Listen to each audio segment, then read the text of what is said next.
They say the sound of a tree falling is just silence crashing into grief. I never understood that until the day they took her down. It was early, just past 7. The sun was barely awake, casting long orange shadows through my kitchen window. I was halfway through my first cup of coffee, listening to the sparrows bicker in the willow branches outside, when I heard it. A low, mechanical growl that didn't belong. At first, I thought it was someone mowing a lawn too early, and I muttered something under my breath about inconsiderate neighbors. But then the growl turned into a roar, raw and aggressive, followed by a sickening crack, the kind that sends your stomach into freefall even if you don't yet know why. I dropped the mug. It shattered on the kitchen tiles. My heart had already leapt into my throat. I ran out barefoot, flinging the screen door open so hard it slapped the siding behind me. The morning dew soaked through my pajama pants as I dashed across the yard, past the rose bushes, over the stepping stones still cool from the night. Then I saw them. 2 men in neon vests stood next to a massive piece of machinery, a tree shredder, or maybe a stump grinder, I don't even know. One held a chainsaw in his gloved hands.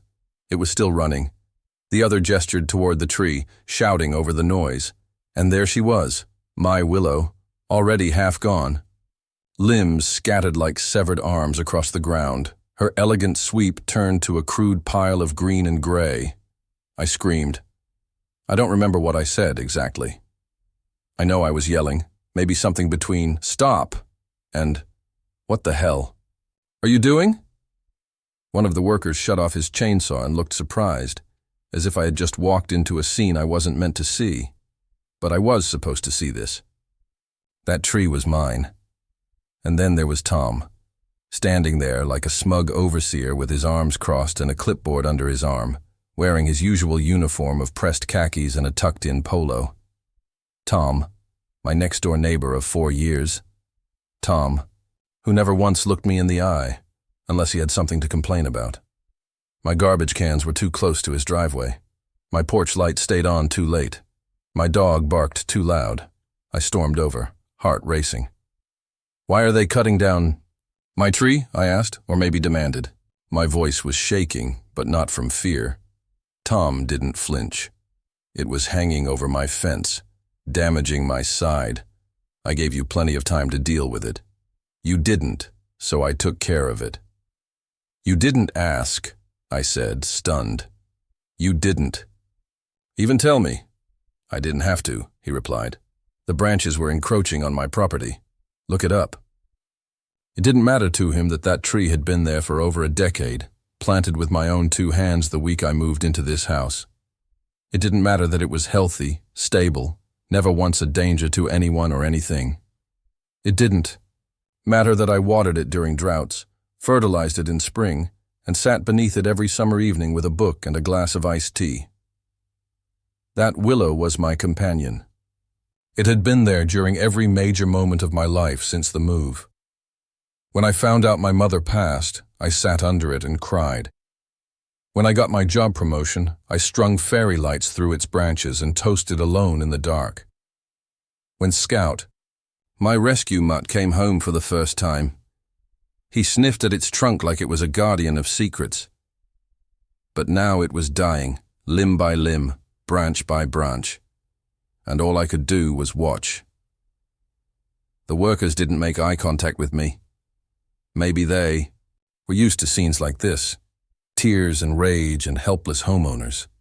Maybe they had heard the sobs before, had seen trees mourned like lost family members. Maybe not. One of them gestured to the truck, already piled high with limbs.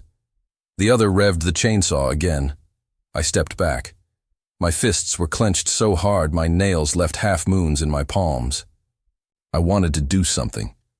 Shout louder, call the cops, chain myself to the stump. But I didn't. I just stood there watching her fall. The last cut was the deepest, a long diagonal slice across her broad base, and then she groaned, truly groaned, like something alive, something sentient. The sound came from her very core, low and mournful, a reluctant surrender. And then she tipped. Time stopped. It always does in moments like that. Her leaves, long and feather-like, brushed the air in one final dance. Her trunk fell forward, slow and inevitable, crashing to the earth with a rumble that shook the soles of my feet. The ground didn't just move, it grieved. The birds scattered. Even the wind went silent. I stared at the stump. A perfect circle of ruin, clean-cut, cold. My willow was gone. Tom muttered something, probably a legal citation or some backhanded remark. But I didn't hear him. I was somewhere else, deep inside the hollow that had opened in my chest. The men packed up.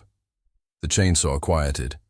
The truck pulled away, dragging with it years of shade, comfort, and memories. I turned back toward the house, numb. Scout stood on the porch, head tilted, as if asking why I let it happen. I didn't answer him. I couldn't even answer myself. Inside, the coffee was cold. The broken mug still lay on the floor, pieces scattered like fallen leaves. They cut down, my willow without asking. They didn't just take a tree. They took something sacred, something living, something irreplaceable. But they didn't know what they planted in its place. Not yet. That night, sleep didn't come. It hung just out of reach, like a word on the tip of the tongue, like a door that wouldn't open no matter how many times.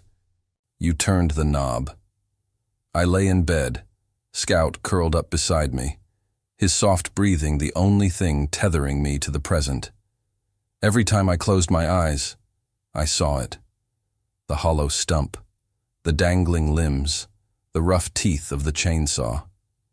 I heard the groan again, felt the earth tremble, smelled the bitterness of fresh sap, still wet and weeping from the wound. I got up around 3 a.m. and sat on the porch, wrapped in an old wool blanket, the cold of the night crawling into my skin. The stars were out, so many of them, cruel in their indifference. The yard looked different now, off balance, emptier than it had any right to be. Where the willow had once stood, casting long, gentle shadows, there was now a stark vacancy, an absence that shouted louder than any presence could.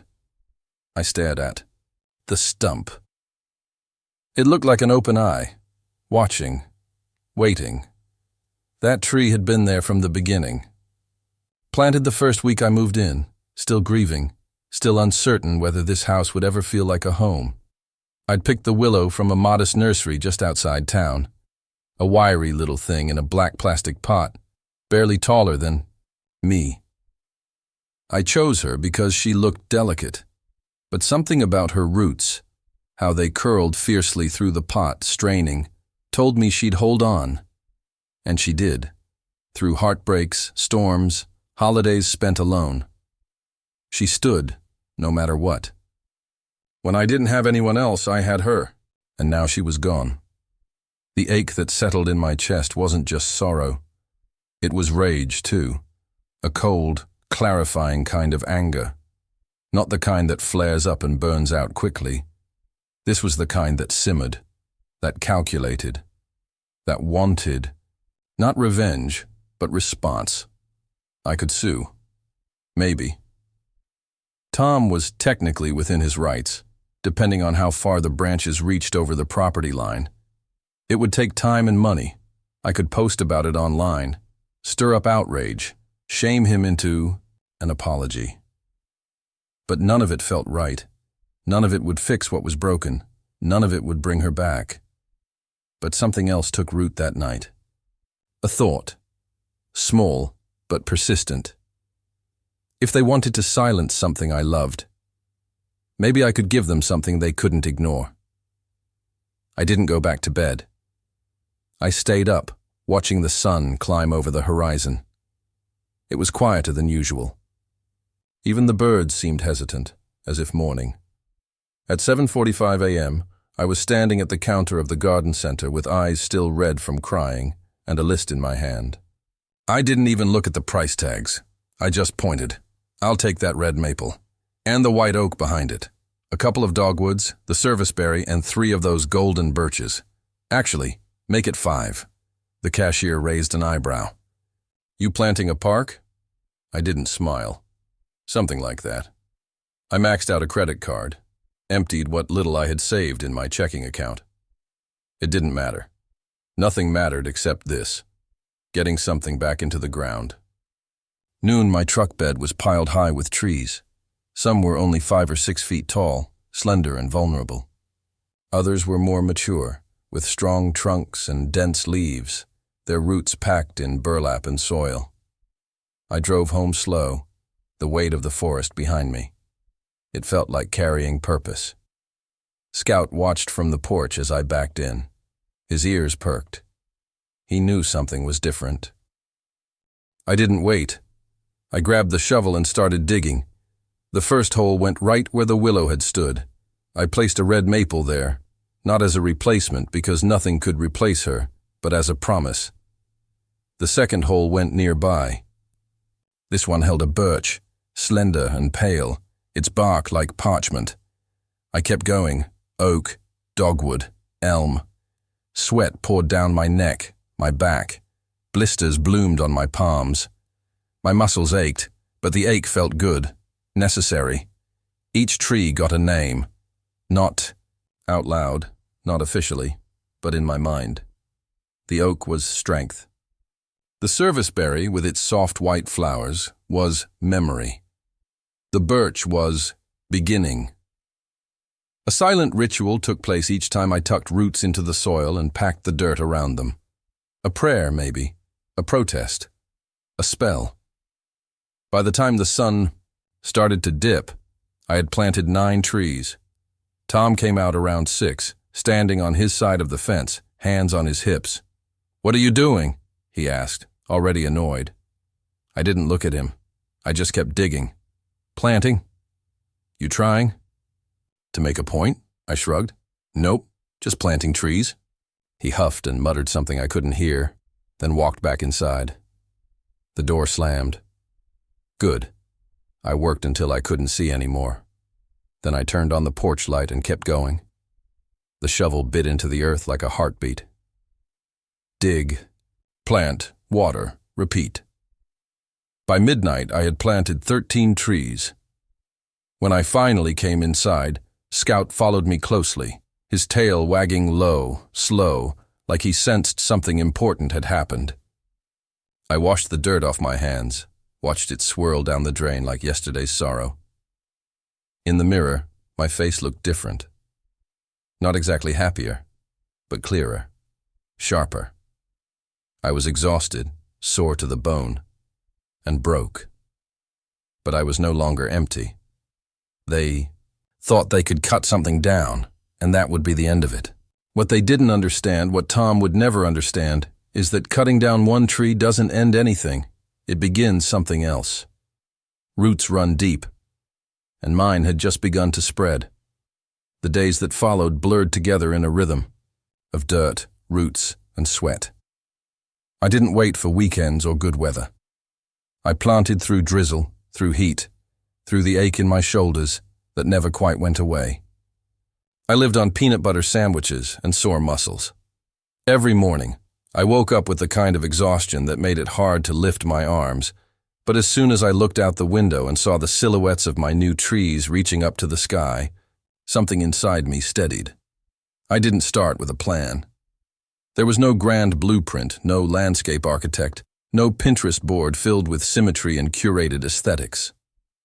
I followed instinct, feeling for where each tree wanted to be, like I was listening to the ground whispering what it needed. Some went in clusters, others stood proudly alone.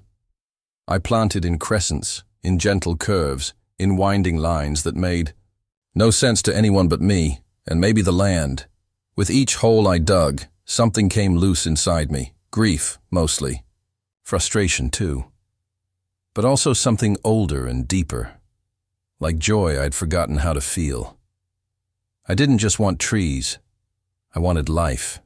I wanted hummingbirds. I wanted shade and blossoms and rustling leaves that could sing away whatever was broken in me. The neighbors noticed, of course. How could they not? At first they just stared, peeking through curtains, slowing their cars as they passed. I could feel their questions pressing against my back like wind. What is she doing? Why so many? Trees, is she okay? Then came the braver ones, the ones who came up to the fence or called out as I hauled another sapling from my truck. You opening a nursery? One joked. No, I said. A forest. That usually shut them up. But some people stayed. They asked real questions. A woman named Lila from 3 houses down wandered over with her 2 kids and a tray of lemonade. She told me she always loved the old willow and was sorry to see it go. Her daughter, maybe 7 or 8, asked if she could name one of the baby trees. I pointed to a slender little dogwood and said, "That one's waiting for a name."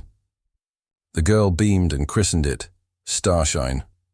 It stuck. Word spread. Somehow, without meaning to, I'd started a ripple. A few days later, a teenage boy I didn't recognize knocked on my door and offered to help dig holes after school. He didn't talk much, but he worked hard.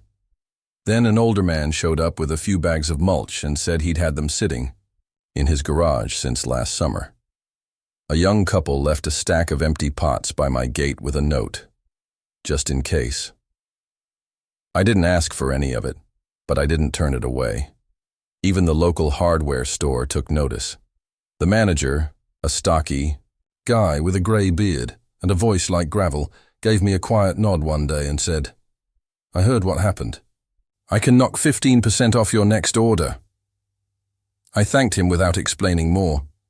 People could feel the story without needing to hear it. Tom, of course, kept his distance. He didn't say much after that first day, but I saw him watching. Sometimes from his upstairs window. Sometimes standing in his driveway, arms folded, his jaw clenched. Once I caught him measuring the property line with a little orange wheel, muttering to himself. I smiled at him from across the fence and waved.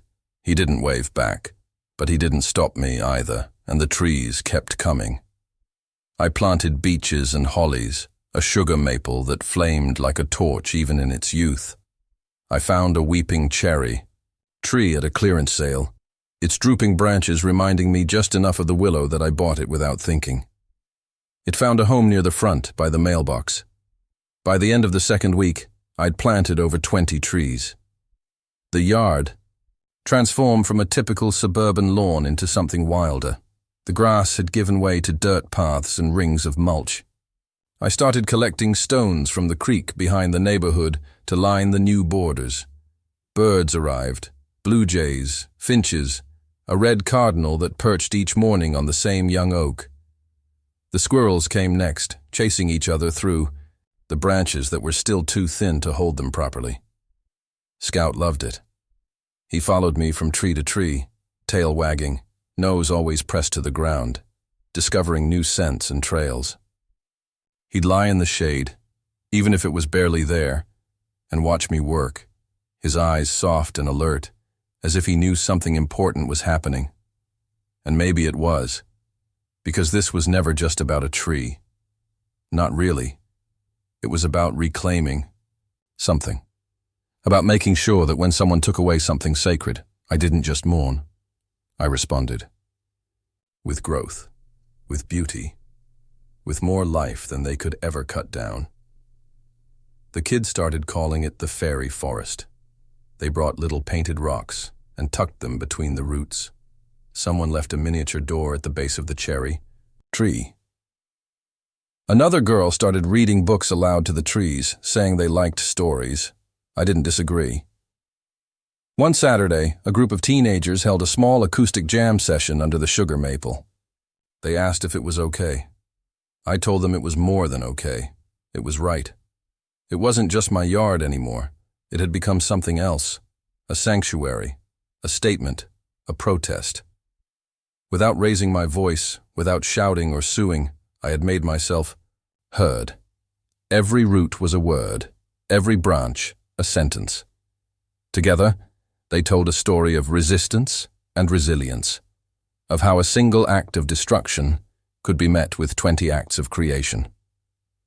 One morning, as I watered the base of a new white pine. I heard footsteps behind me. I turned to see a boy, maybe 11, standing awkwardly with a plastic pot in his hands. Inside it was a tiny sapling, not even a foot tall. "I grew this at school," he said. "We had to pick someone to give it to. I picked you." I crouched down, touched the leaves gently. "Thank you," I said. "What's its name?" He shrugged.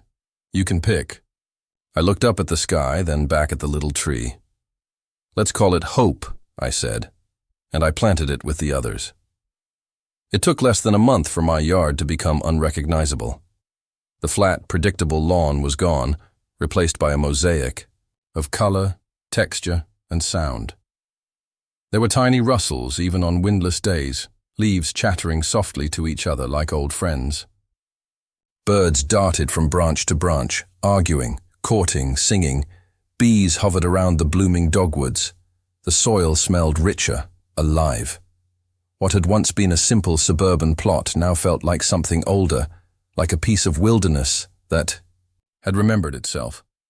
But the change didn't stop at my property line. That was the part I didn't expect. People started planting things in their own yards.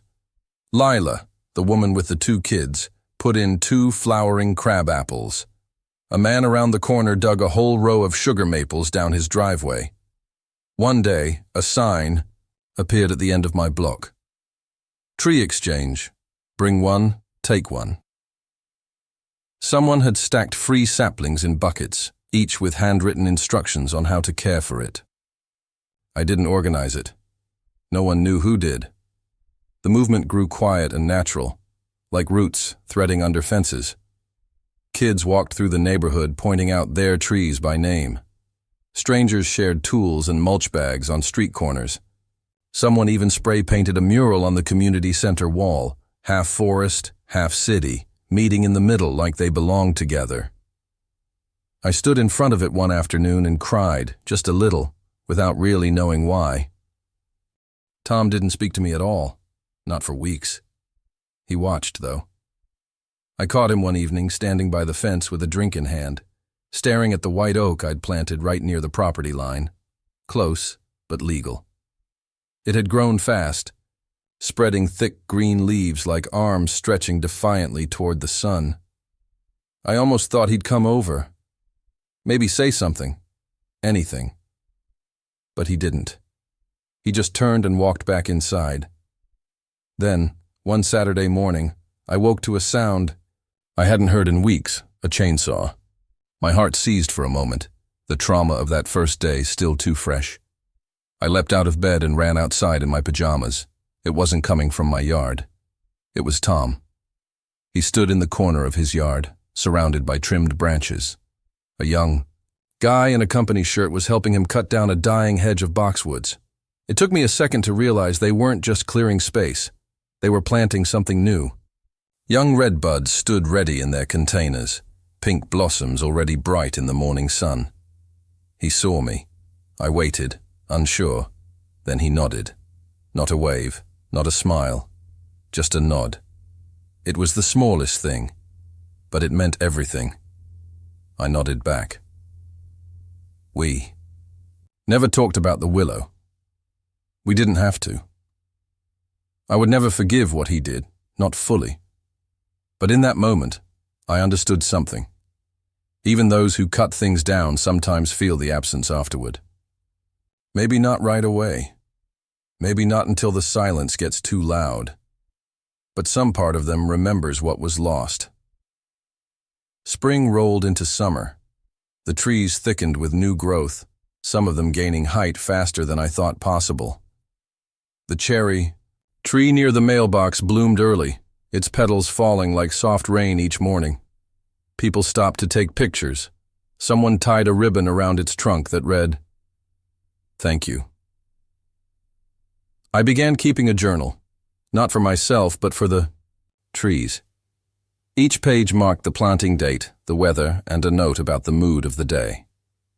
I wrote down which birds nested where, which branches swayed most in the breeze, which trees the neighborhood kids liked best. I tucked pressed leaves between the pages like bookmarks in time. One evening, just after sunset, I stood in the middle of the yard, surrounded by everything I'd built. Not with concrete or nails, but with will and earth, and the stubborn refusal to let grief be the end of the story. Fireflies blinked in the shadows. Scout lay curled beside my feet. I looked up through the branches of my tallest tree and saw the sky framed by leaves that hadn't existed just a few months ago. And for the first time since that terrible morning, I felt peace. Not the kind of peace that comes when everything is perfect. The kind that settles in your bones when you know you've turned pain into purpose. When the hurt is still there, but it's surrounded by something bigger, something growing. Then the letters started arriving. The first came in a plain white envelope, no return address. Inside was a note. I drive past your forest every morning. I just wanted to say thank you. I didn't know how much I needed to see something living until I did. Then another. My son named one of your trees after his grandmother. She passed last year. Now he visits her every week. I hope that's okay. I cried reading that one. Others followed. Emails, handwritten cards, even one left taped to my front gate. You made something beautiful out of something cruel. That's not just gardening. That's power. That last line stuck with me. It wasn't about revenge. Not really. It never was. It was about reclaiming the space that grief tried to empty out. About planting something no chainsaw could reach. The forest grew in me as much as it grew in the yard. I found myself breathing deeper, sleeping better, laughing more. When I walked down the street, I waved to neighbors who once looked through me. The community had changed, not just in foliage, but in spirit, and I knew then, this wasn't the end. The forest would outlive me. These trees would stretch higher, grow thicker, shelter birds and bees and bored teenagers and broken-hearted adults. Someday someone would walk through this yard and not know my name, not know why the trees were here or who planted them, and that would be okay. Because the forest wasn't about me. It was about defiance, about beauty, about the idea that no one, not a neighbor, not a storm, not even grief, gets the last word. As long as roots run deep and branches reach high, the story continues. They cut down my willow without asking. So I planted something that could never be cut down. Not really. Not ever.